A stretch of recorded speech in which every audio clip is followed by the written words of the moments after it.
Hey everyone, today I am going to show you how I grow mushrooms in a bucket. This is what you will need to grow your own mushrooms at home. You will need two buckets, one with holes and one with no holes. More on that later. You also need substrate. This can be straw, wood chips or something else. If you are not sure what to use, you can ask in a forum or in the comments down below. And the most important part, you need some sort of mushroom spawn. The most common choice is to use grain spawn. Now the problem is that it is not the easiest thing to do at home, so for most people the only way to get spawn is to buy from a supplier. But if you don't want to buy or make your own spawn, you can use the mushrooms themselves. And that is what I am going to do here. I am going to use mushroom stems as my spawn. So the first thing you need is a bucket with some holes. You want to drill holes in the sides. Mine are about 8 mm wide. You also want some holes at the bottom. This is so the excess moisture can drain out of the bucket. Next, you will need another bucket or tote or something that has a lid. This is what we are going to use to pasteurize the substrate. For the substrate I am using straw. I have a bunch of straw that fell from bales that used to be here, so I am going to use it. Keep in mind that if you are using straw, it is recommended to use chopped straw. This is because you will get a more even substrate and that is going to help with colonization. Mine is not perfect, but as these are pieces that fell from bales, they are already way smaller than if I was using straw from the bale itself. So I am going to use them like this. Now that my bucket has the straw, I will pour boiling water in it. You don't need to fill it completely with water, as the hot steam is going to pasteurize the straw. Now we just need to put the lid back in the bucket. I like to add some weight on top of the lid. This is because if the water is really hot, the lid can pop out. You can also add a blanket around the bucket to keep it from cooling too fast. This is really useful in colder weather. Now we just leave it overnight and in the next day we are going to do the inoculation process. So now that the substrate has cooled down, we are going to inoculate the bucket. First, you want to drain the water from your substrate. After you drain the water, it is time to prepare the mushroom stems. To do this, I will cut my stem pieces from my mushrooms. First, I clean my surface and my blade with 70% ISO. You don't want to cut them too big. Remember, this is our spawn, and the more inoculation points we can add, the faster the colonization. And faster colonization means less chance for contamination. I am using blue oyster stems that I had in the fridge for over a month. As you can see, they have started to grow mycelium around them. And that is going to help for faster colonization too, as there is already mycelium ready to go on the stems. After you cut all the stems into pieces, it is time to inoculate. So we are going to work with layers. First we are going to put straw at the bottom of the bucket, and then we add mushroom stems on top. And we keep going like this, making sure that when you reach the top of the bucket, you want the last layer to be straw. So just keep layering until you don't have more straw or mushroom stems.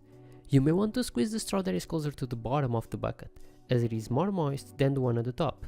You will always have excess moisture, but if you remove some, it will help the bucket draining faster. Now we just need to close the lid and get our bucket into incubation. Now you need to pay attention to where you put your bucket into incubation. If you remember, we have a couple holes at the bottom of our bucket, so the excess moisture can get out. Now, pay attention to that because you don't want your floor to get covered in this. So put something underneath your bucket. The other thing you want to pay attention is to temperatures. You want a temperature between 20 and 25. It's okay if it's a little less, you don't want to go really over 25 degrees Celsius. The other problem you may have is as you have all of these exposed holes around your bucket. If you have a lot of insects in your house that you know, if you generally have a lot of fruit flies like I do, because I have tons of fruit trees around, you may want to cover these holes. Now there are multiple ways you can do this. You can cover your holes with micropore tape, or you can try to put your bucket inside a garbage bag and just do a couple holes and maybe put some micropore tape or just do some really small holes with a needle, because mycelium needs to breathe. Now the other thing you have to do is if you put your bucket in a tray like I do, you definitely want to clean this liquid out and clean the bottom of your bucket.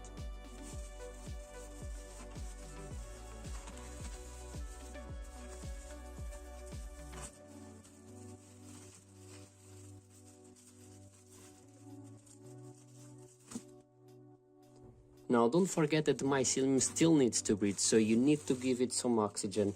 Now you can try to do something from the top of the bag, or you can just do some really small holes with the needle so you can make sure that those insects will not get inside your bucket. Or you can do some bigger holes and just tape them with like micropore tape or something like it.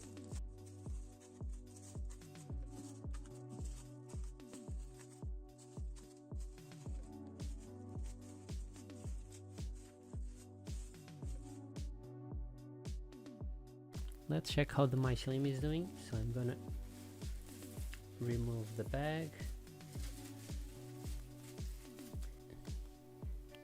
You generally don't want to open your bucket first to check if it is fully colonized or not. What you want to look for is if your holes, as you can see here, to check if all the holes around the bucket, if you can see mycelium on them. That's what I saw through the bag. As the bag is not fully opaque, I could see that there was some mycelium growing around the holes, and that's one of the reasons why I decided to open the bucket. After you check that the holes around the bucket have mycelium on them, you will crack the lid open and take a look inside and see if everything looks okay. If everything is fully colonized and there is no mold or bad smells, it is time to fruit. Now we need to provide the right conditions for our mushrooms to grow. The best way to grow oyster mushrooms would be outdoors, but it's summertime and it's too warm and dry. So what I will do is grow them indoors. You just need to place the bucket in a cool place with no direct sunlight. You still want some light, but mushrooms don't really need light to grow.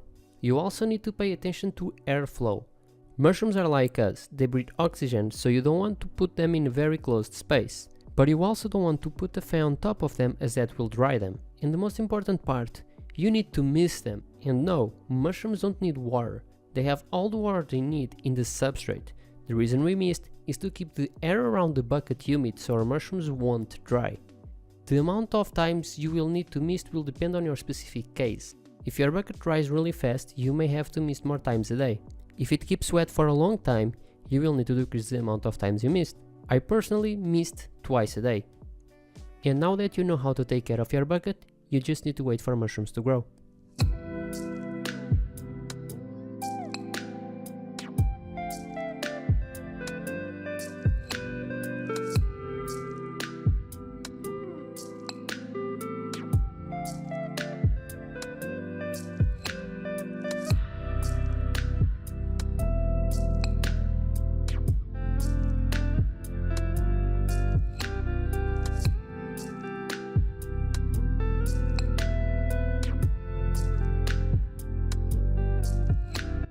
So these mushrooms are now ready to harvest. I would actually pick them a little bit earlier, before the caps start to flat like they are here. But you want to pick them before they start to curl up. I like to pick them earlier, as they last longer in the fridge and I think they taste better. So I would recommend to pick them before they start to flat. To harvest them I am going to take a knife and cut the clusters. You can also just twist them, as the holes on the bucket are very small, so it should come out easy. After you harvest, for a second flush, you just need to keep misting the bucket until you get more mushrooms. Or you can also just empty the straw of the bucket and lay it out in a garden bed and get some more mushrooms. And that's it. It's a very simple method of cultivation that is easy to do at home. And you will be able to grow your own fresh mushrooms with just a bucket, straw and mushroom stems. I hope you liked it and give this a try. Thanks for watching and keep those mushrooms growing.